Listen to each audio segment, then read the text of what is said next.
Helen is 73 years old this year. She lives alone in a small house on a hillside, the same house that had been her family's home for more than 40 years.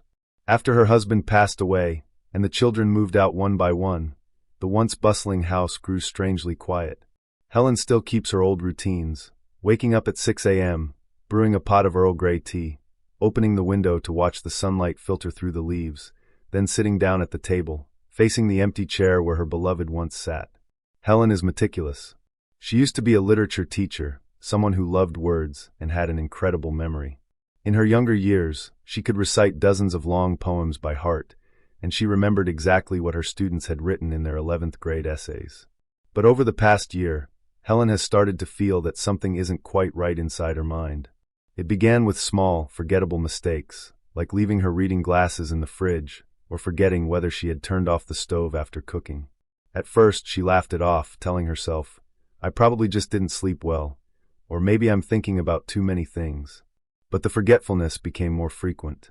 One time, she was telling her granddaughter a fairy tale she had read hundreds of times, and halfway through, she couldn't remember the main character's name.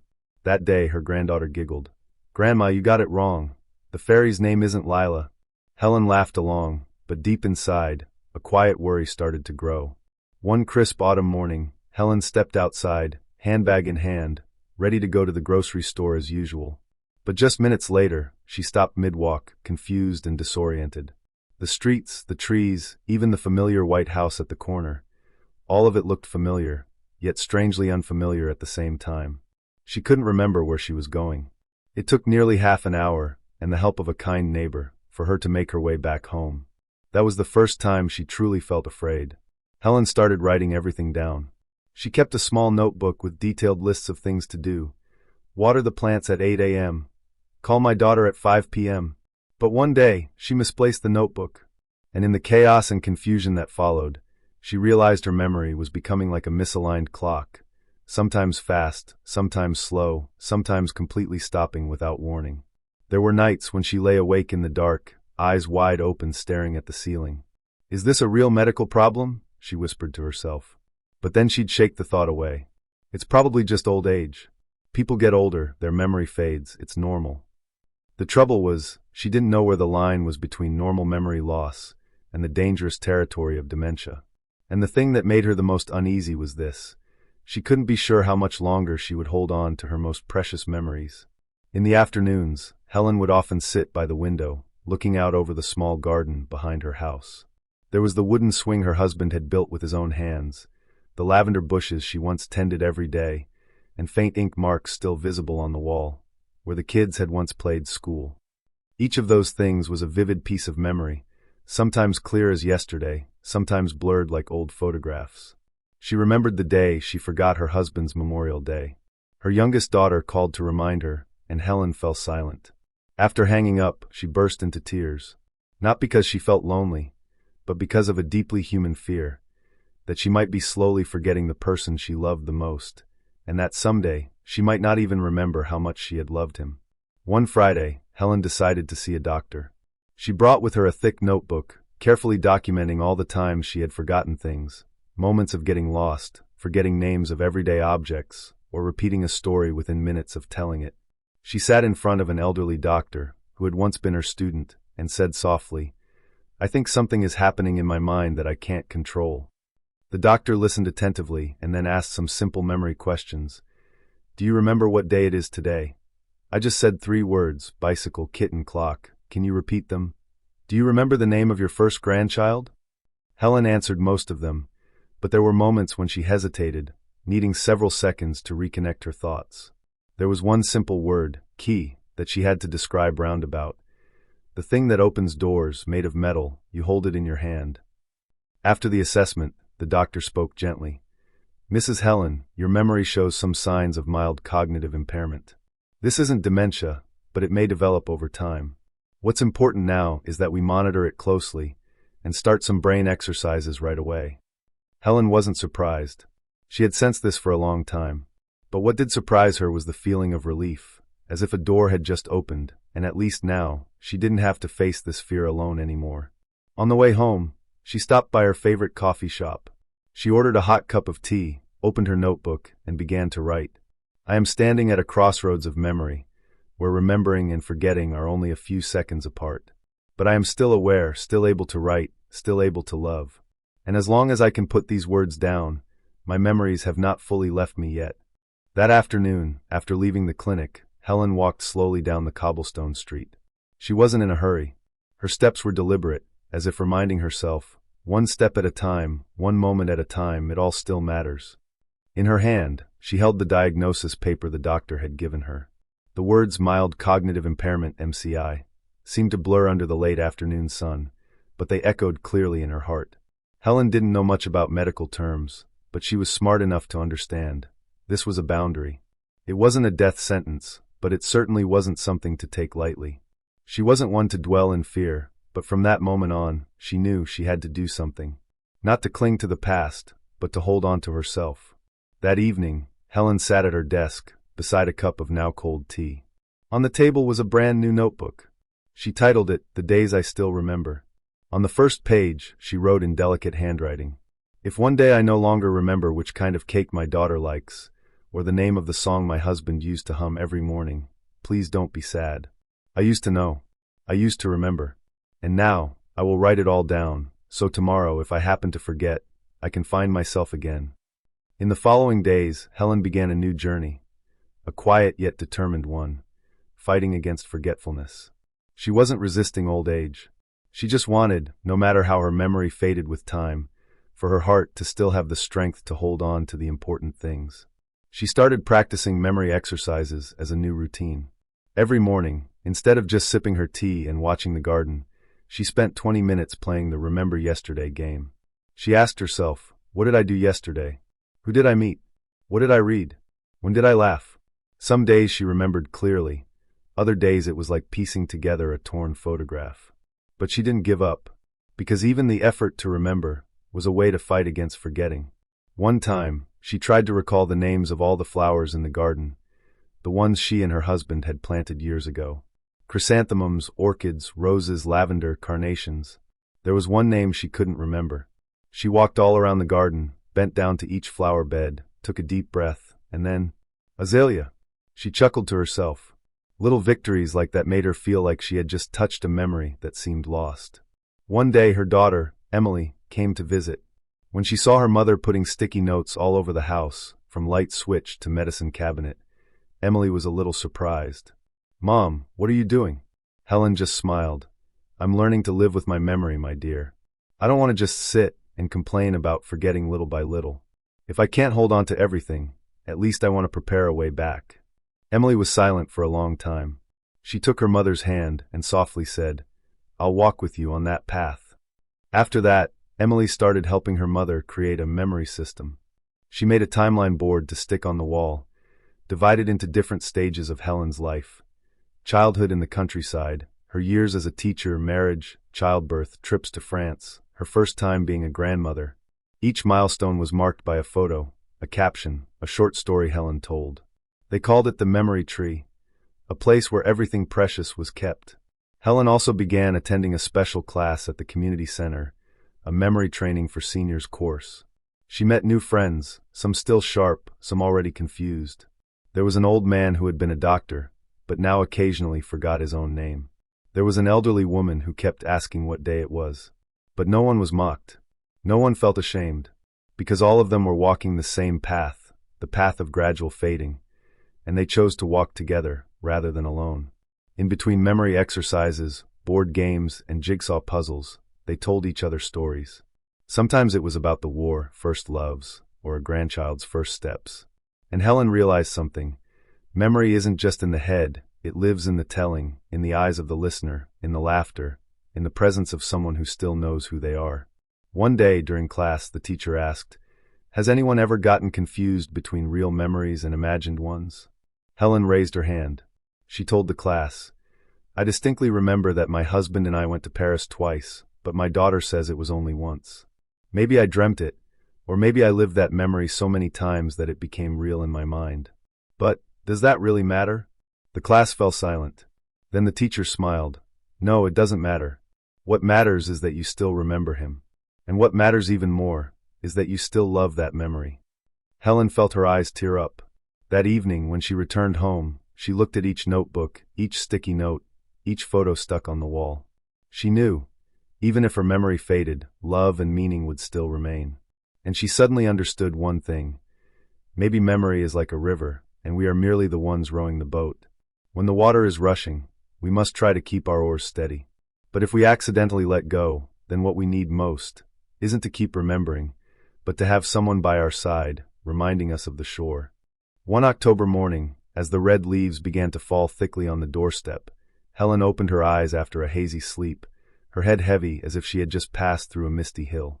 She glanced at the clock, 8:17 a.m., but it took her a few seconds to remember that today was Thursday. A moment of confusion flickered in her eyes, then she murmured, "Thursday means memory class." She got up and walked to her vanity, as she did every day. But when she reached for her hairbrush, she paused. Had she already brushed her hair? It was a simple question, but it made her heart skip a beat. She had never had to ask herself that before. In the past, every movement in the morning was like a melody she had memorized by heart. But now, it felt as if someone was quietly removing each note from the song of her life. At class that day, the teacher, a young woman with lightly curled hair and a compassionate gaze, brought up a topic different from the usual. "Today," she said, "we will talk about something that each of you has probably thought about at some point. When is memory loss a normal sign of aging, and when is it something more?" The room fell silent. No one laughed. No one joked. Helen sat still, her hand gently clutching her notebook, as if holding it tightly could prevent everything from slipping away. The teacher wrote 2 big phrases on the board: age-related memory loss and dementia. Then she began to speak. Not dryly, not in complicated medical terms. Just everyday examples. When you forget where you put your keys, but then remember or find them in your pocket, that's normal. But if you no longer know what the keys are for, that's a worrying sign. Helen wrote down each word carefully. Her hand trembled slightly. When you forget the name of someone you know but still recognize their face, that's normal. But if you no longer know what role that person plays in your life, or confuse them with someone else, that's different. An elderly man in the class sighed softly. His wife, sitting beside him, quietly squeezed his hand. When you get lost in the supermarket, but only for a moment, that's still common. But if you get lost in the neighborhood you've lived in for 30 years, then it's time to pay attention. Helen sat motionless. In her mind, those examples kept replaying moments from her own life. Just last week, she had spent almost an hour trying to find her way home after walking to the park. She blamed the street being newly renovated, the signs had changed. But now she wasn't so sure. And one evening, when Emily called, she almost called her daughter by the name of her late sister, who had passed away 20 years ago. Was the path between just aging and becoming a disease as fragile as a thread stretched over a cliff? That evening, after dinner, Emily washed the dishes while Helen sat on the sofa, her eyes lost in some invisible void. Emily came over, sat down next to her mother. She didn't ask, just took her hand. After a long silence, Helen softly spoke. "Sweetheart, if one day I don't recognize you, what will you do?" Emily froze. That question was her greatest fear in life. But she smiled, gently caressing her mother's hand. "I'll remind you every day. And if you can't remember anymore, I'll still be here, to make you feel safe, even if you don't know why." Helen burst into tears. For the first time, she let her tears fall for her own fear. No more hiding, no more pretending to be strong. From that day on, the two of them began a new journey, not just to preserve memories, but to prepare for the possibility that one day they might be gone. They made a pact to have a reverse memory training session every week, opening old letters, watching family videos, cooking a dish that Grandma used to make. Not for nostalgia, but because in each slice of memory, there was something deeper than remembering, emotion. One day, Emily pasted a small sign on the corner of the wall. "If today is the day you forget, then I will remember, and I will tell you again." Helen read that line every morning like a prayer. Another time, Emily took her mother to visit a nursing home, a place with a memory care program for elderly people at risk of dementia. At first, she refused. She thought she wasn't at that stage yet. But when she entered and saw elderly men and women sitting in the sun, playing music, painting, and even a group learning how to ride tricycles, she couldn't help but laugh. There, they didn't call them patients. They were storytellers in need of a companion. Helen's eyes welled up. She realized dementia wasn't the scariest thing.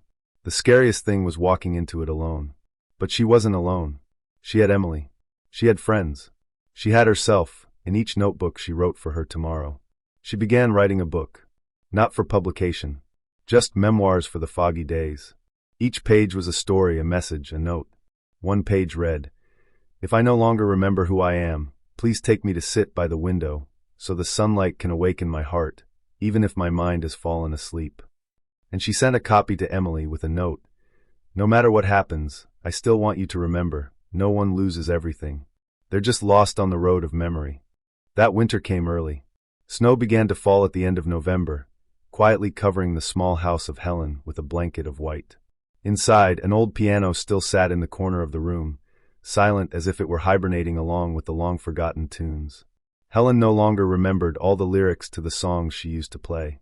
But her hands still found the familiar keys, tapping lightly as though touching the remnants of memories left at the tips of her fingers. One early morning, as sunlight peeked through the curtains, Emily entered the room to find her mother sitting there. Her hair a little grayer, her back hunched a bit more, but her eyes still held the same gentle spark of Helen. She looked at her daughter and softly asked, "Where's my grandchild? The one with the curly blonde hair. She used to sit on my lap and sing those old songs." Emily grasped her mother's hand tightly. "That's me, Mom. When I was little." Helen was silent for a moment, then smiled. "Ah, right. You used to sing out of tune, but always loudly." The two of them laughed. In that moment, Emily realized, whether her mother remembered correctly or not, whether she confused the time or not, the love was still intact. Since Helen had been diagnosed with mild cognitive impairment, the early stage of dementia, nothing had changed suddenly, no major shock had come. It came like a soft rain, gradually, silently, sometimes making one forget they were even wet. But Emily and Helen chose not to be afraid. They chose to live with it, as one would with a stranger moving into their home. Helen decided to write letters to herself. Handwritten notes, placed in envelopes, each marked with a date. Some letters were simple. "Today is Wednesday. I like to drink oolong tea in the morning and listen to the song Moon River." Other letters were longer. "If today I feel unfamiliar with a familiar face, please don't blame me. Just smile. Because in my heart, I still know that person carries a part of my heart." Emily called this the Journal for the Forgotten. She printed them into a booklet, bound with a hard cover, and placed it at the head of her mother's bed. Every morning, Helen would open one page. Though sometimes she wouldn't read it all, only flipping through a few lines before closing it again. But Emily knew, there were things that didn't need to be read to be felt. Just touching them was enough. Helen also joined the Living with Memory Club at the community center. There, seniors with mild to severe dementia could paint, sing, and tell stories, not to cure it, but to be themselves, even if only for a little while. One time, Helen painted a colorful picture, a sun, flowers, and the image of a little girl sitting in the yard. When asked, she said, "This is where my memory rests." The little girl, she could be me, or she could be my daughter, or maybe both. No one corrected her. No one fixed her mistake. Because here, the truth mattered less than the feelings. Over time, Helen no longer remembered the exact dates. Some days she called Emily sister, or asked, "Where's your father?" Even though he had passed away almost 20 years ago. Emily didn't correct her. She simply sat down, smiled, and responded with a memory. "Dad's sitting in the garden, reading that old book you gave him. Do you remember?" Helen smiled softly, her eyes filled with sadness. "Yes. He used to read those long poems." And so they lived in the past, not to escape the present, but to bridge the gaps forming in her memory. Some afternoons, Helen sat by the window, sipping tea, watching the sunlight filter through the trees. Even though she couldn't remember exactly what day it was, she still felt at peace. Emily called this emotional memory, where reason might fade, but the heart still remembers how to love, to smile, and to listen to life. One day at the end of the year, Helen was invited on stage for the storytelling without forgetting ceremony of the club. She stood there under the soft lights, holding the microphone with trembling hands, and read a passage from her notebook. "If one day I no longer know who I am, please don't be sad. Because I will still know the sun is warm, it is love. I may not remember the way home, but I know the place where there is a hand holding mine is home." The whole auditorium fell silent. Then a round of applause rang out, not loud but heavy with emotion. In that moment, no one saw her as someone losing their memory. They saw her as a person still living, with her whole heart, though part of her mind may have faded. Helen sat backstage. Emily walked over, bent down, and hugged her mother. She asked, "Mom, was that okay? Did you read it well?" "Very well, Mom. You made everyone in the audience cry." "Really? So can I read it again tomorrow?" "Tomorrow, I'll listen to you read all day." A year later, when Helen no longer remembered how to find the bathroom, didn't remember her daughter's name, and repeated the same phrase, "I'm looking for something." Throughout the morning, Emily didn't cry. She had cried long ago, and now only peace remained. She didn't try to make her mother remember. Instead, she created new memories, ones that didn't need to be remembered, just felt. They watched flowers bloom, listened to music, sipped tea. Sometimes, Helen didn't call her by the right name, but still held her hand tightly. And that was enough. Because even though memories might fall away like autumn leaves, love stayed untouched. We can't stop memory from fading over the years. But we can choose how to face it, with love, with patience, and with gratitude for what we still hold on to. Because memory may fade, but if we still have someone by our side to remind us, still have a hand to hold, still have eyes to recognize who we once were, then we haven't lost everything. I may forget the days, forget the names, forget even who I am, but I have never forgotten how to love.